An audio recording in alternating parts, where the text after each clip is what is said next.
I'm ready to go back home from my trip to Oregon. I was here for a couple of days for a conference, and before I leave, my flight is in a couple of hours, I'm going to tell you a little bit about Mercury Market Garden. This is a game that I played here in my hotel room at night. Game, or I should say games. So this is a package that includes two independent games, two standalone games, Mercury and Market Garden. They share most of the rules, so they're based on the same system, but there are specific rules for each of the two games to differentiate them from one another and to take care of the specific aspects of each of the two conflicts portrayed in the game, or say in the package. Mercury, the German airborne invasion of Crete in World War II, and Market Garden, the Allied airborne invasion of Holland, again in World War II. So definitely we have World War II as one of the common threats, and the other one is airborne operations. Everything very promising here. The map is large axis, large counters, sturdy counters. Everything, as you look at the components, is really promising. World War II, popular topic, popular battles. However, I can already anticipate part of my conclusions by telling you that this package doesn't really deliver all that it could, and probably even a little bit less than that. But now, let me show you how the game works, and then I will elaborate more on my experience of playing the two games. This is the map for the Market Garden game. Actually, it is two maps placed adjacent to one another. Pretty large map, very functional, no problems there. I apologize in advance if I won't be able to set up the game with all the combat units on the board. The combat units that should be on the board at the beginning of the game. There are time concerns because of this. But I can tell you that there will be German defenders pretty much scattered around on the board, and then you will have ground units belonging to the Allied player that will enter from this edge here and will try to make their way through the map, taking control of victory point axes, which are all over, and in particular trying to go to Arnhem, which is a very key point, because if at the end of an attack phase the Allied player has a ground unit of the 30th Corps in Arnhem, and that unit can trace supply, then the Allied player wins the game immediately. Otherwise, the Allied player may win the game by taking control of enough victory point axes, and if that happens before the end of the game, good for the Allied player. The Allied player wins. Any other situation, any other condition is a German victory. As you can see, you have bridge markers on the board. There are bridge symbols on the board that tell you where to place them. A bridge may be, maybe intact like that, may be blown up by the German player during the game, and may be rebuilt by the Allied player. The Allied player also has airborne units, and those airborne units may be landed on the board starting from turn 1, and they will land more or less in this area here. Depending on when they land and whether they are adjacent to German units or not, the airborne units of the Allied player that are landing may receive damage. You roll a die that is modified based on presence of German units, and when you do that, and a unit may be severely weakened. Well, this is a unit when it is fresh. The unit that lands may be flipped to its 3-2-3 side, or it may take a point of damage that you record by placing a counter on it, or maybe nothing will happen, the unit will just land and be safe. Since I have a counter here, I can also tell you that the big number on the left is combat, the big number on the right is movement, number of axes that the unit can move. Yes, number of axes, not number of movement points. Each hex is a single movement point here, and the small white number in the middle is endurance. When a unit has enough damage points on it to meet or exceed its endurance value, that unit is removed from the game. Each turn is divided in impulses, and there are 4 impulses for each turn, And the German player goes first, then the Allied player goes next, even though the German player cannot move units during turn 1. But what do you do in your impulses? Well, your typical action is to use your impulse to move and to fight with units that after movement are adjacent to enemy units. However, you can also spend your impulse to execute special actions instead. Let's talk about movement and combat. The ally player has a restriction in an impulse in which he moves and then possibly fights. He can activate airborne units plus either land units with the symbol of the jumping wild boar or without, not both. Units will move up to the full movement allowance, that is the number of axes by which they move. A restriction is that units that move adjacent to enemy units have to end movement for that impulse. And also that another restriction is that units with the silhouette of a vehicle have to follow the road net when they enter wet or forest hexes. Combat is optional and it is pretty traditional. You total the combat factor of the attackers with that of the defender. You find a column on the combat result table. The column may have a shift depending on the terrain in which the defender is defending. For example, defending in cities is particularly good. However, attacking units may receive a bonus if they have an air support placed on them. There are rules to place air support markers, and there are some unclear points to me in those rules. In any case, you roll a die, which may be modified if the attacker is out of supplies, and you simply look at the result by cross-referencing the correct column with the die result. The number on the left is the number of damage points taken by the attacker, and the other number on the right is the number of points of damage taken by the defender. Suppose that we had a result of 1 to 2. You assign that point of damage to any units in your stack. Then the loser of the combat, which is the player that took the highest amount of points of damage, needs to retreat towards a supply source by a number of hexes equal to the difference. In this case, it would be 1 hex, and say that we move it like this. And the opponent can advance by a number of hexes equal to the difference between the amount of damage that was inflicted.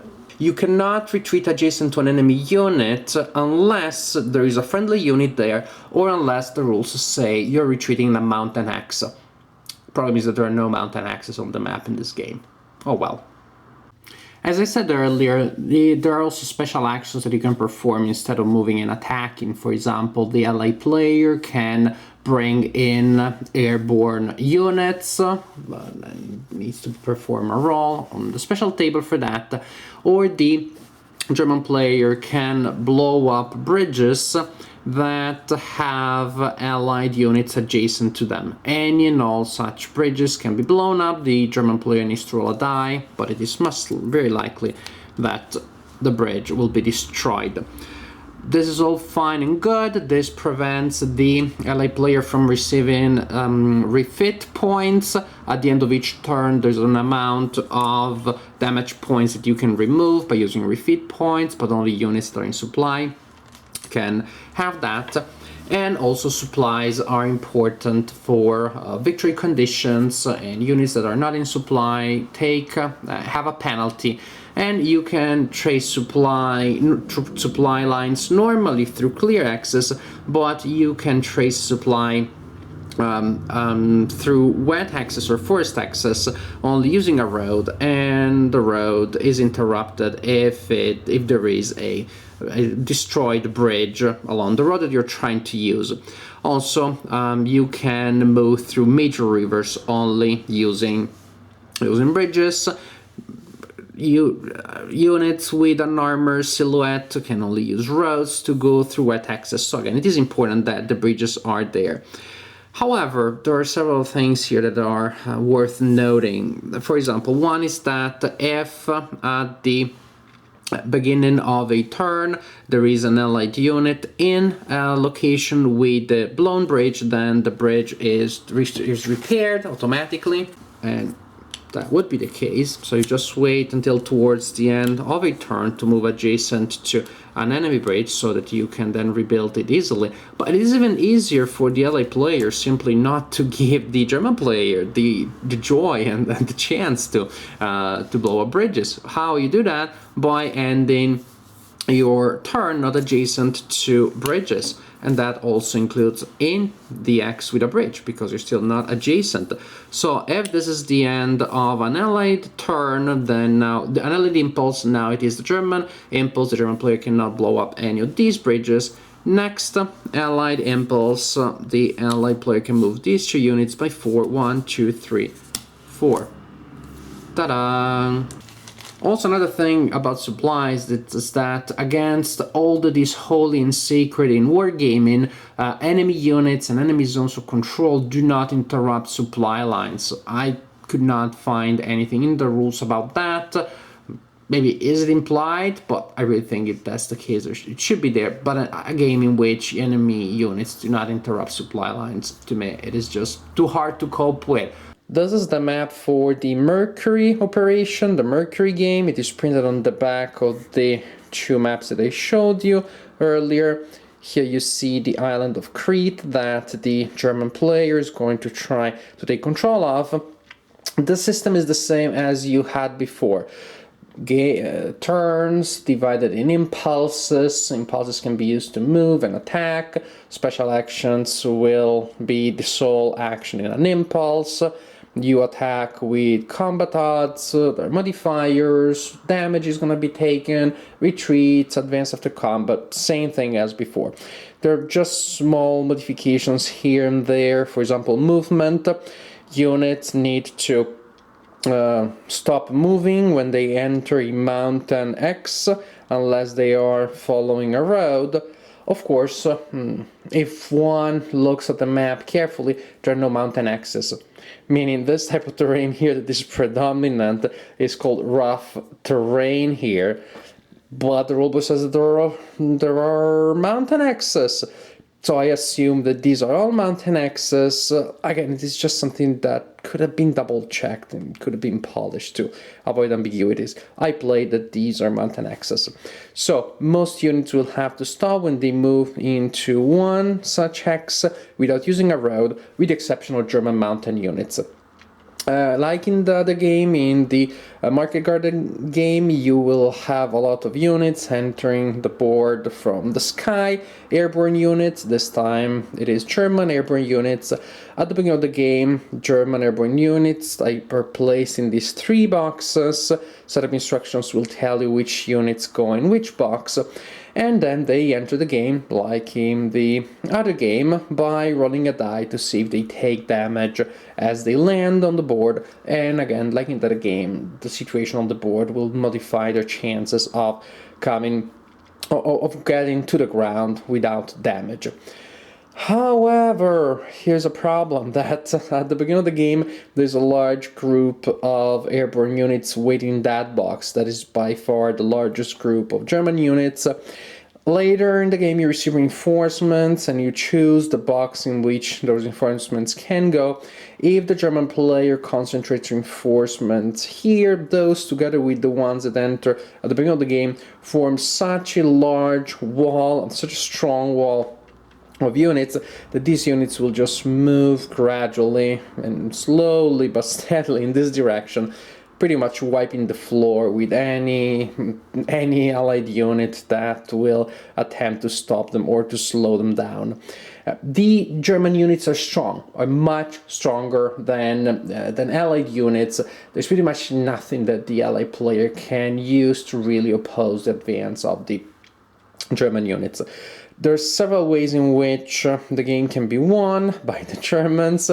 For example, by taking control of 10 victory point axes, or to take control of all 3 axes that have a white star. So theoretically, there are different ways to go about this. The German player can try to go deep south or to stay along the coast. But again, the strategy of concentrating here and then moving here in this direction, taking control of the relevant coastal axis, seems to me very, very, very strong. There are other things, other rules that are supposed to add flavor and options. For example, there's air support. The German player can use air support and place an air support marker in one of three boxes. Resupply, interdiction, ground support. These boxes have different effects. The ally player has similar markers for naval support, and those can go in this box or in that box.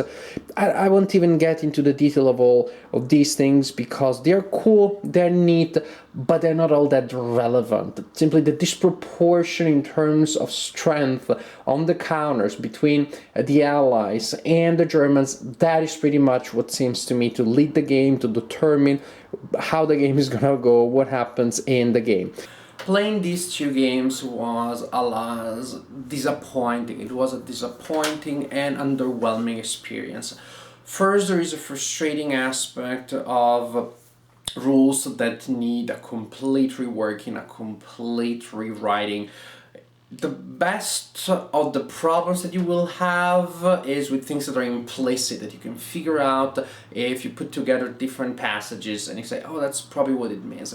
But there are still many aspects of the game that will arise as you play the game, many situations that will present themselves, and that the rules will be of no help when those things happen. I won't go into details because it will just a list of very abstract things. If you haven't seen the design, if you haven't played the game, they would be too pedantic. But trust me, you do spend a mighty amount of time trying to figure things out. There are living rules online that answer some of the questions, but there's still so many questions that are unanswered that as you play the game, you feel like you're almost play testing it. You're trying to figure out ways of filling in the gaps, of closing some of the loopholes, which you shouldn't be doing really with a game that you had purchased all of this, where it should have been done before. And then when you also see some of, say, the discrepancies between the rules and the map, things that should have been proofread before, you really have the feeling that this was a package that was released too much in a rush. So much more polishing should have been done. And another thing that probably should have been corrected is lack of balance. Probably there should have been something done to create some balance in the situation or some balance in the victory conditions. Because the problem here is that both of the games have one or two sides that is completely doomed.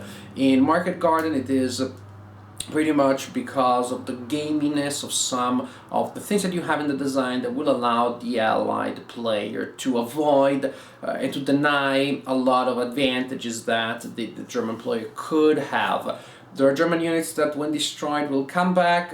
You just ignore those as the allied player. You don't even have to worry about these units being left behind and cutting your supply lines, because nobody cuts supply lines in this game. Things like that you can do all the time. Think of the bridges, how you can avoid getting the bridges blown up. These things really kill the excitement of this design. For Mercury, the German units are just so strong that I cannot figure out a way for the Allies to put together any meaningful defense. The problem here is that the situation is very linear in both games. The winning side comes on the board, consolidates in very powerful groups, destroys all that the opponent can put together against those powerful groups, and that's pretty much it. That to me is probably the one aspect of the game that is worse than everything that I said before, because at least that's really something that I can't figure out how to deal with. The fact that the game does not feel exciting to play, the challenge of overcoming a stronger opponent does not come to the point in which the situation really is interesting and exciting and fun to face. So alas, this is a game that for me it would be very hard to recommend, so I think that I'll just take the easy way. I will not recommend this game.